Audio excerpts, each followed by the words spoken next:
I've come to realize that most of the, if not all the problem we have is a problem of purpose.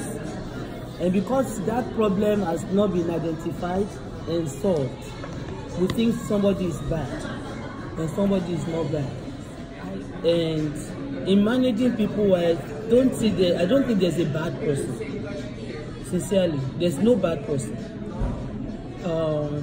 People grew up to become who they are because of so many factors, and the foundation is the factor of purpose. And what is purpose? It is the reason why something is done or created.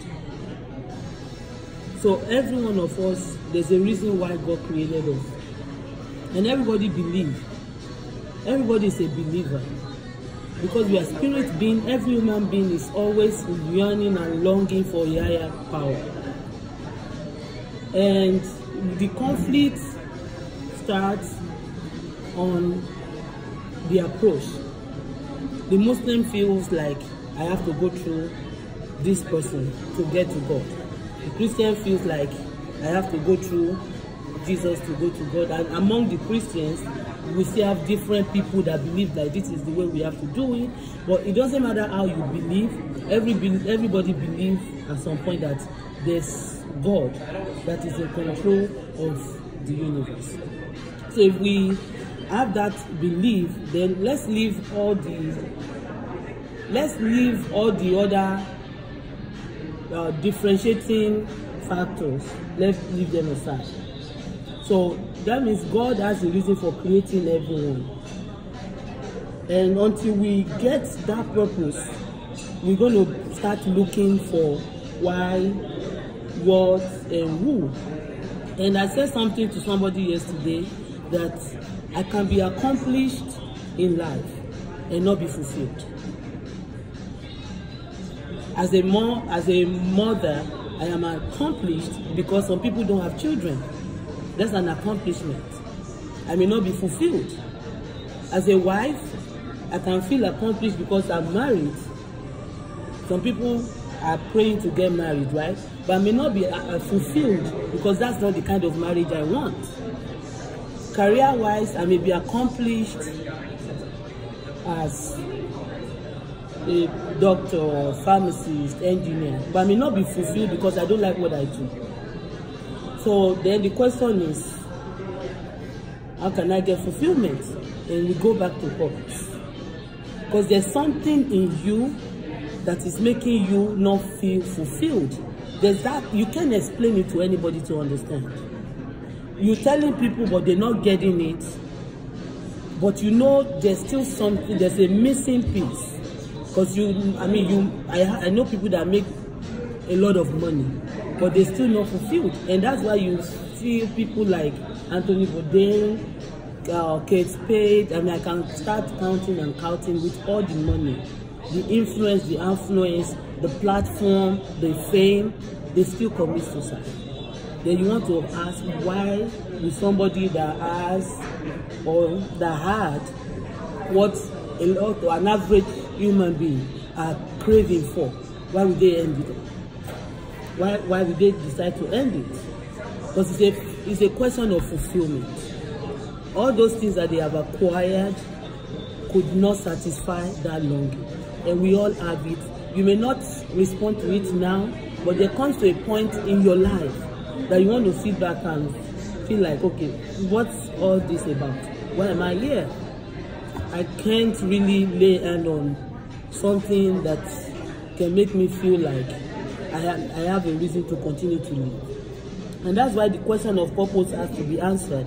And that's why we're going to have I'll go through different approach in answering this question, but it's a deep question that I will be honest with you, I'm still asking that question. So we're all going to learn together. I'm still asking that question. I'm accomplished in a lot of areas. But am I fulfilled? Not really. And that is a good thing, because when you know there is a problem, it's half solved. And finding purpose is going to cost you something, because built a life. And most people that found purpose themselves fulfilled, they found it later in life. You've built a life that you used to, you comfortable, you found your routine, and then you discover your purpose, and then you're looking at, okay, do I want to lose this? Do I want to lose this? And many people kind of get to a point of like, you know what, I'll just stay with status quo. I'll just let things continue the way they are because I can't afford to lose this relationship. I can't afford to lose this house, lose this, and then they die unhappy. Like Abraham, when God called him, he had his life going on for him, and God was like, you know what? I know you belong to this family, but I want you to get out of this family. I'm going to show you a place. And it didn't make sense, and people would think that he was out of his mind. But he knew that there was a part of him that was longing for something better and for something higher. And eventually, we can read the story. He was able to find purpose. So, before you can accurately answer the question of purpose, the question why, because your purpose is your why, you must be able to answer the question who, your identity. And how you see yourself will determine your ability to see your purpose. We hide under so many things to help us feel a sense of who we are. Like, if somebody meets me now, I have so many things I do, depending on the audience, that will determine how I introduce myself. Depending on the audience, I can say, oh yeah, I'm a pastor, I'm ordained. Depending on the audience, I can say, I'm a nurse. Depending on the audience, I can say, I'm a teacher. Depending on the audience, I can say, I'm an administrator. And sometimes, because of acceptance, we try to hide under what we do, under our career. The society has conditioned us to be like that. And that's why a lot of people are not fulfilled. Because you look at what you do, and you're like, okay, what is in this? I am more than this. I can do better than what I'm doing now. And so, I want to establish that fact that you are not your career. You are not, okay, I have a degree in mathematics. I ended up not using it. And I look at the rigor and everything, and it doesn't have any relevance to my life anymore. And this is my passion, that if I can see young people, it may be difficult because embracing your purpose will mean that you may have to lose some friends. It's going to be costly. But instead of wasting years on a pursuit that has no relevance to your life, why can't you be on a quest for purpose, find purpose, and then pursue purpose, and then you have a meaningful life? I will be using scriptures, but I want to lay a foundation of what we're going to be talking about. So, what you do should be a function of who you are. Make sense? Your purpose should be a function of who you are. And why you do what you do must align with who you are. I manage people that sincerely they are a problem and headache, because the only reason why they come to that place is because of a paycheck. There's no connection, and it makes the work difficult for others. Because healthcare is not something that you go to because you want money. I'm going to say that I see a lot of people, what they do is more than what they get paid, but they have fulfillment in needs. Whatever you do has to be something that you have passion for, that whether there's monetary gain or not, you're fulfilled. So why you do what you do must align with who you are. Otherwise, in the next 10, 15 years, you just feel empty. Because you need a job, you need a career, you need a business that fills your cup. I want to tell the story of Gideon. I won't dwell on Gideon because of time. But he did not know who he was. He defined himself based on something he saw in the mirror. And he couldn't answer the question of his purpose because he was unable to answer the question of his identity. And if you look at the scriptures from Genesis to Revelation, and if you look at every character in the scripture, there was a problem of identity with everyone. Some were able to solve that problem, some were not. If you look at Adam and Eve, it was a problem of identity. The only reason why they compromised and disobeyed God was because the devil presented an identity to them. If you eat this, you will be this. And they really wanted to be like God real bad, but they didn't know that they were already like God. And that's the problem many people have. They want to be something that they already are. But because they couldn't see that the right mirror, they're not using the right mirror to look at themselves, they get sidetracked and deceived. And by the time they realized what they gave up, most of the time it's always too late. If you look at Cain and Abel, it was an identity issue. Because Cain wanted to have what Abel had. Moses had an identity problem, and he even told God point blank, you know what, you can send whoever you want to send, but forget about me. I'm not doing this. I'm okay with my life here. I don't need to help anybody. If they are delivered, fine. If they are not delivered, fine. But God created him to deliver the children of Israel, and he's the only one that could get it done. And Moses could not compromise because some people were praying for deliverance, and God had to step in to convince him. But one thing I love about God, but a lot of people don't know God, and the reason is because the people that presented God to us presented him as somebody that is different from who God is. God is not a taskmaster. God will not force you to do anything. God will negotiate with you. He will talk to you like, okay, what do you want? Can you do this? And start negotiating. So God is not going to force us, and that's why we have problem with identity. If God could force us, then we won't have problem. But he gave us self-will, and he will not violate himself. And that's why I'm probably going to be stepping on toes along the line. But I've been in the church for a long time, and a lot of things are completely wrong and has destroyed many lives. And I always tell people, know God for yourself. But it's not good enough to know God for yourself, because I think that was selfish on my part. If you see something that is wrong or people are being misled, then you need to speak up so that other people that are ignorant will understand that this is not the path to take. So going back to the issue of identity, I can't talk about purpose until we undo the issue of identity. And it's a big problem worldwide. It's not only in the US, it's not in Nigeria. I mean, those are two worlds I've lived in. It's all over the world. Identity issue is all over. And the unfortunate thing is, the people that are trying to tell you how to live their life, they don't even know who they are. And that makes it difficult. So how can you tell me who you think I should be when you yourself, you are confused about who you are? But you just want me to live the life that you couldn't live. We have problem with identity because we have, I would say, in my own understanding, 5 mirrors that we can use to see ourselves. And based on those 5 mirrors, we tend to pick one that is easy for us, or one that we can relate with. The first mirror is your own mirror. And your own mirror is a function of some other mirrors.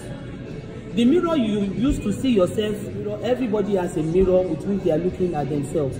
We won't read that scriptures, Judges chapter 6 verses 11 to 15. When the angel came to Gideon and was saying, oh, you are a mighty warrior and all that, he looked at the angel like,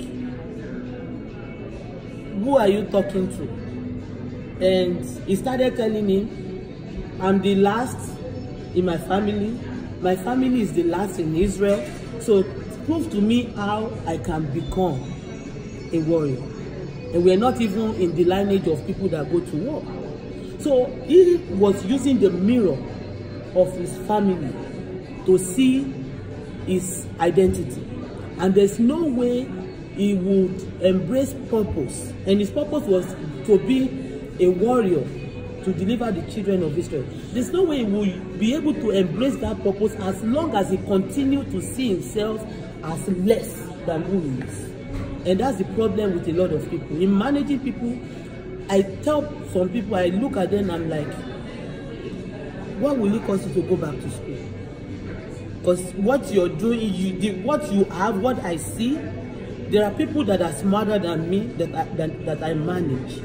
And I bleed for them.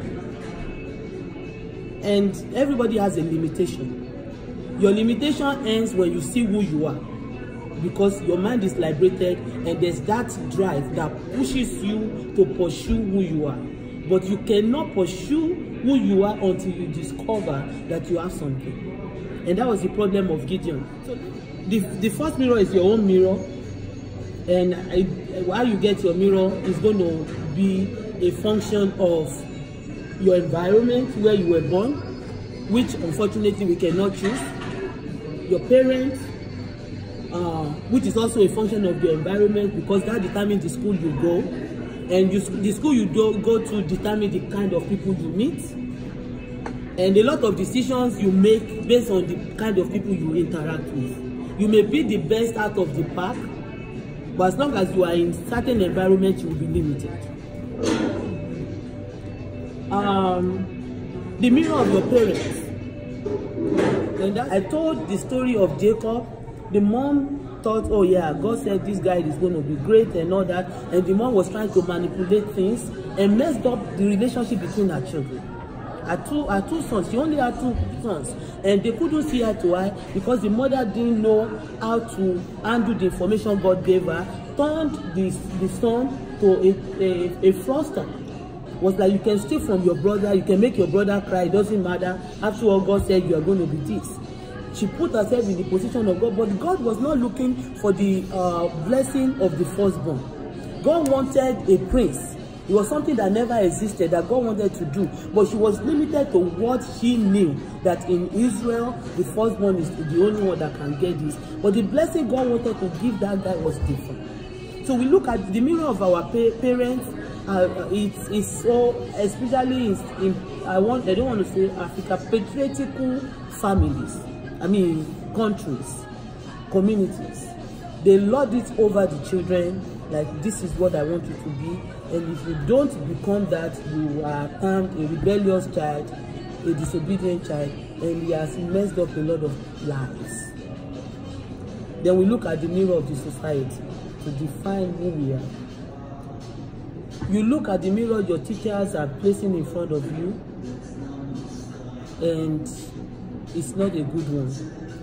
And if you don't go on that quest to discover who you are, you can allow the academic system, because some people are academics and some people are intellectuals.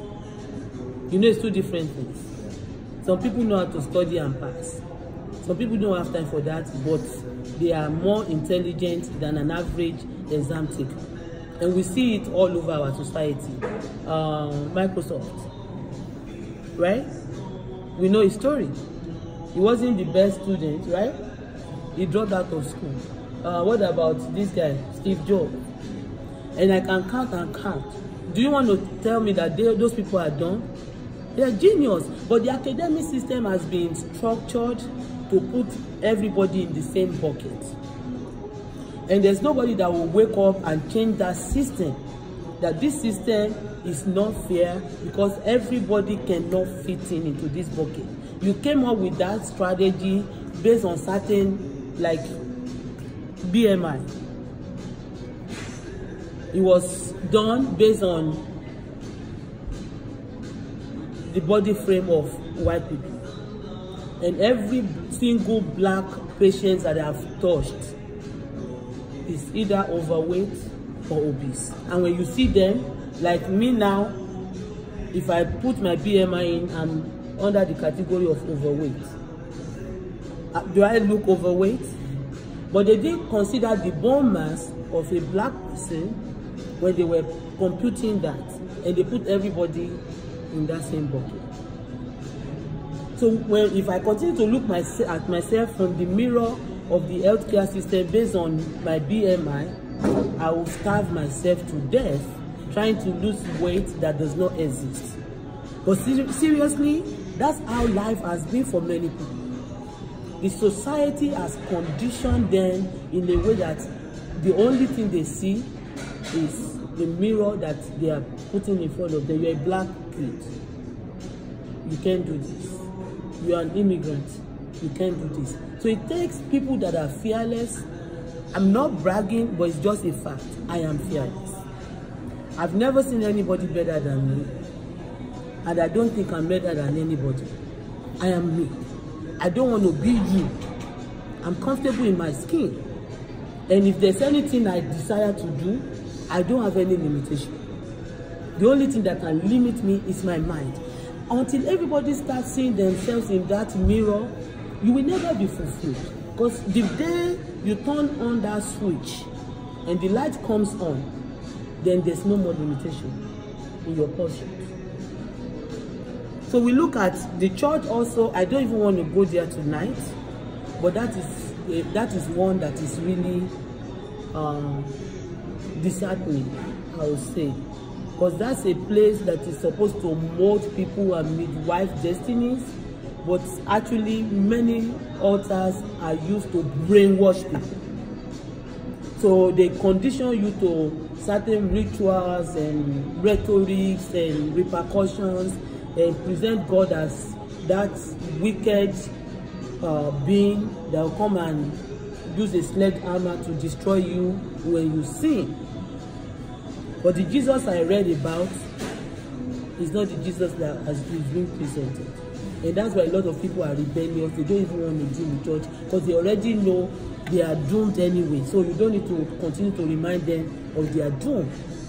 Whereas what Jesus came to do was to get them out of the pit. But we put people more in the pit, and the mirror they are seeing is a scary one, and they don't want to look at that mirror, and that's why people are not changing. We look at the government. There are certain laws that have restricted people, and there's no law that can restrict you if you know how to change law. You know, God gave the law to Moses that only male can be entitled to have inheritance. So if you are a man and you have all daughters, they can't get any inheritance. Guess what? This man had 5 daughters and he died. And these 5 girls, they went to meet with the leaders that, well, our father is dead, but he has landed property and we are requesting for the landed property. They were like, no, you can't get it. We need to take it to Moses. So those ladies were fearless. They went to Moses, and Moses was like, first of all, women don't even have a say-so in that culture. For them to have that guts, the audacity, the confidence, the boldness to come and confront Moses, and you know what Moses did? Because their confidence was such that Moses could not even answer them no. Moses went to pray to God. The same God that gave Moses the law told Moses that we're going to change this law, because these ones know their rights and their inheritance, and going forward, if a man dies and he has daughters, you need to give the daughters their land. But when they put things in our head that this is what is always been, that is what is always been, doesn't mean that is how it has to continue to be. And if we see something that is not working, as long as you can get enough signatures to push it through to the congressman, we can make changes. But many people are just complacent, and we don't want to take hold of what belongs to us. And the reason is because we have not discovered our identity, and until you discover your identity, you cannot embrace your purpose. The other mirror is the demonic mirror. The devil brings identity, give everybody an identity, has an identity, wants to give everybody. If it's a classic example, he tried Jesus Christ too, but he couldn't. And lastly, God has an identity. He has a mirror that you can look at and see yourself. And the day you see yourself in the mirror that God shows to you and you can see yourself, I promise you, your life can never remain the same again. And growing up, when they were presenting the mirror that God has, I was made to think that the moment you look at yourself in God's mirror, all you're going to become is a pastor. That's not the truth. Read the Bible very well and tell me how many people were pastors there that made history to the point that God has to reference them in the Bible. Abraham was not a pastor.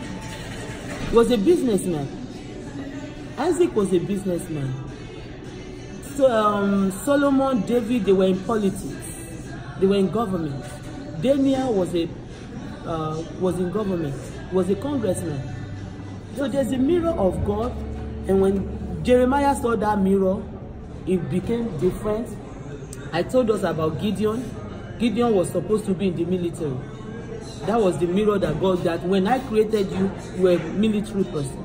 And you have what it takes to conquer nations and all that. So I'm going to stop at this point.